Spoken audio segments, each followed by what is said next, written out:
Hello, and welcome to the second episode of Pop Culture English. Today's episode is about the video game Hades. I bought Hades a while ago, but never played it much. Recently, though, I decided to give it a shot, and it's really fun.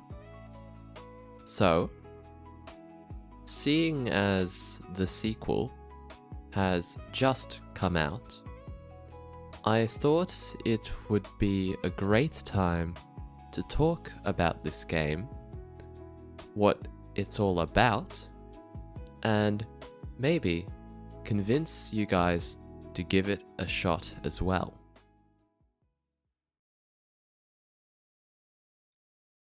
Hades is a roguelike. Roguelikes are a genre of games. Genres, by the way, just means type, and is used to describe types of books, movies, music, or video games. For example, movie genres include action, horror, and science fiction. When we say that a video game is a roguelike, it means that the game follows a special gameplay loop. In most games, when you die, you have a checkpoint or save point. That is where you respawn after your death to continue playing the game.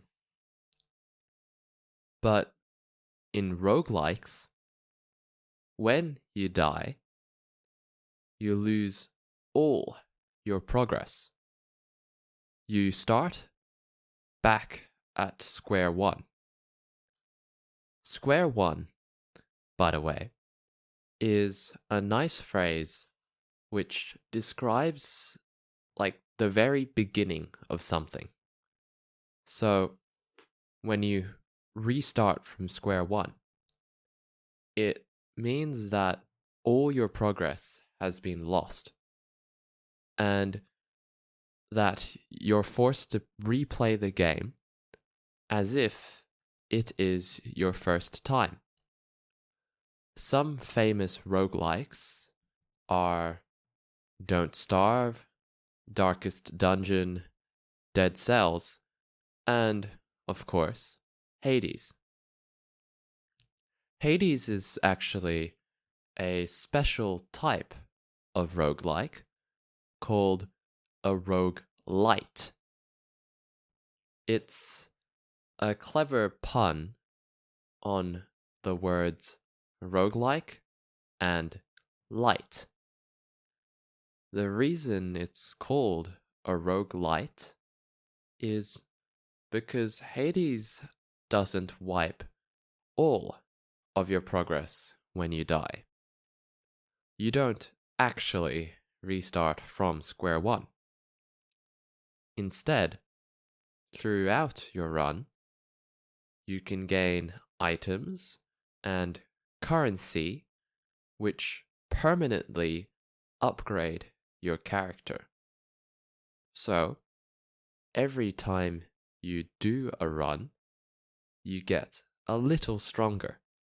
And that's how you can eventually defeat the hard bosses and beat the game. So, what is Hades actually about?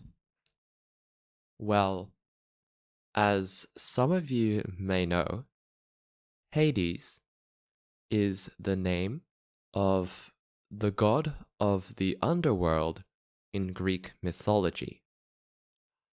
mythology is just a word that refers to the traditional stories of a culture, which usually involve gods and explain how and why nature works the way it does.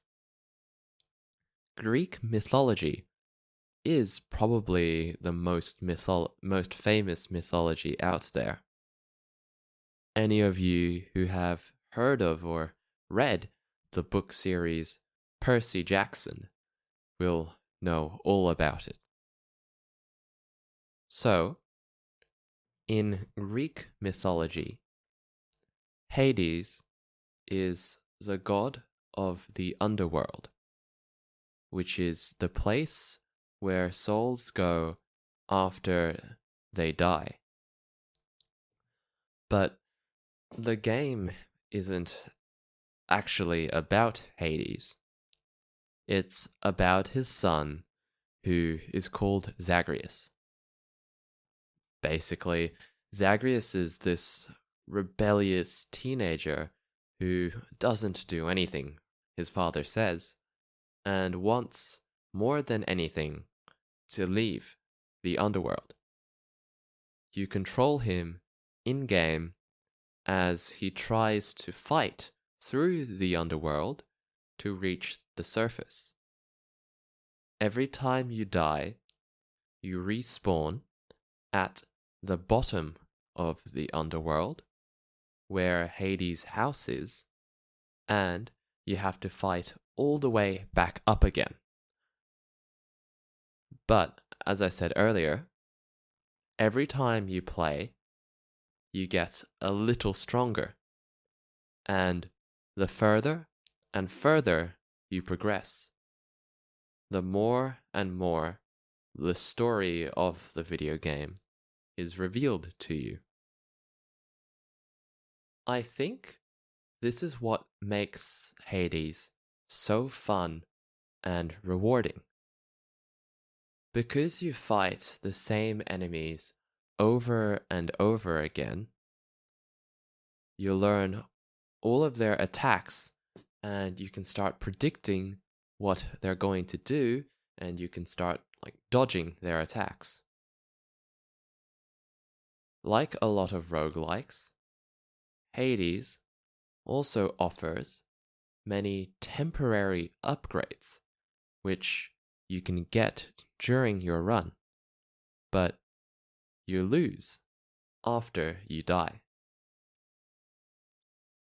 The more you play, the more you learn about these upgrades, and the more you can use them to your advantage. For example, you can deal crazy amounts of damage by stacking or combining upgrades that work particularly well with each other, or with the weapon you are using. This is how speedrunners, and by the way, speedrunning, which is when you try to complete the game as fast as possible, is very popular in the Hades community. This is how speedrunners can finish a run in 5 minutes.